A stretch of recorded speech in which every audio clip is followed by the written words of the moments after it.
আজকে আমি বাড়ির একটা রাজহাঁস জবাই করবো। পুষা হাঁস, 3টে বাচ্চা আছে, 4টের ভিতরে একটা কুকুরে নিয়ে গিয়েছিল, আর 3টে পুষেছি, বড় হয়েছে, এখন জবাই করে খাবো। মেয়ে জামাই আসছে ঢাকা থেকে, তাই আজকে ধরলাম। আসসালামু আলাইকুম। রাজহাঁস জবাই করবো, করে দেখেন সব কিছু রেডি করে নিয়েছি। কুটে দিয়ে অনেকখানিটা গোশত হয়েছে, গোশে অনেক তেল হয়েছে। মাসের 15-20 দিনের ভিতরে মানে ডিম পাই, ছোটো ছোটো ডিমও হয়েছে, তেলও হয়েছে, তাই আমি সব কিছু পরিষ্কার করে নিয়ে চলে আসলাম। এখন আমি রান্না শুরু করে দিলাম। পেঁয়াজ বেরেস্তা করে নেবো। রাজহাঁসের গোশত তো একটু বেরেস্তা করে নিলে গন্ধটা চলে যায়। পেঁয়াজ ভাজা বেশি করে দিতে হয়। বেটেও দিয়েছি আর ভেজে নিলাম। আর গোশতটা আমি প্রথমে লবণ হলুদ মাখিয়ে সুন্দর করে রেখে দিয়েছিলাম বেশ খানিক আগে। আর সঙ্গে যে নারকেল আর 2-1টা আলু দেবো।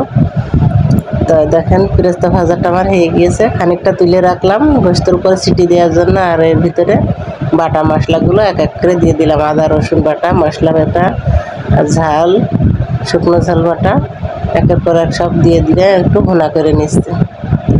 মশলাটা একটু কষিয়ে নিয়ে আমি গোশতগুলোর ভিতরে ঢেলে দেবো। সুন্দর করে গোশতটা কষিয়ে নেব। ওখানে যে লবণ হলুদ পরিমাণ মতো দিয়ে দিলাম, দিয়ে এভাবে আমি খানিকটা কষিয়ে নিয়েছি। এবার আমি মাখানো বেরেস্তা ভাজা তুলে রেখে আমি গোশতটা ভিতরে দিয়ে দিলাম। গোশতটায় তেল লবণ হলুদ দিয়ে বেশ খানিকটা আগে মাখিয়ে রেখেছিলাম। এখন আমি মশলার ভিতরে দিয়ে বেশ খানিকটা নাড়াচাড়া করে নেব। এখন পানি বেরোবে, এই পানি তেলেই কষানো হয়ে যাবে। গোশতটা খুব সুন্দর তেল হয়েছে। আর নারকেলগুলো একটু নাড়াচাড়া করে নিয়ে আমি এখন দিলাম নারকেল আর আলু। হাঁসের বয়স তো বেশি নাই, বেশি পানি লাগবে না সিদ্ধ করতে, তাই এই তেলেই আমার কষানো হয়ে যাবে।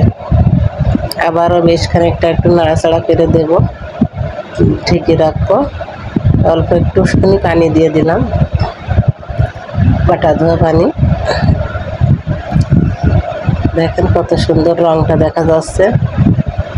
নারকেল আর আলু দিয়ে আবারও বেশ খানিকটা নাড়াচাড়া করে নিলাম। এই যে পানি ছেড়ে দিয়েছে আমার গোশতই, দেখেন পানি ছেড়ে দিয়েছে, তেলও বেরিয়েছে।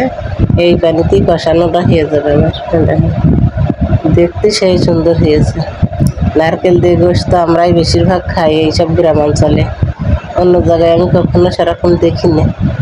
নারকেল আর গোশত, হাঁসের গোশতের সাথে নারকেল খুবই খাটে, স্বাদ হয়, গ্যাস গন্ধও চলে যায়।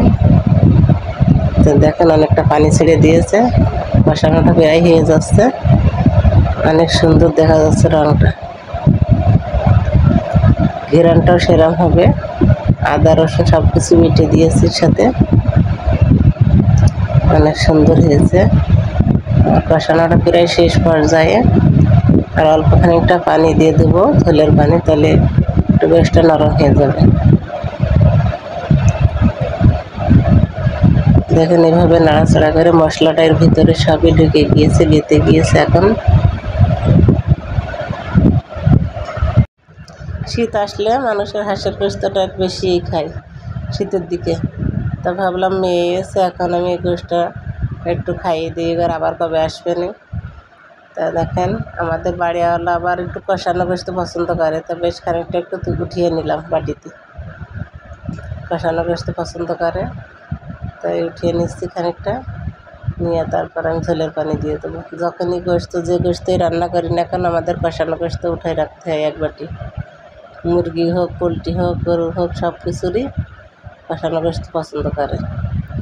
একটা রাজহাঁসের পুরোটাই আমি রান্না করে ফেললাম।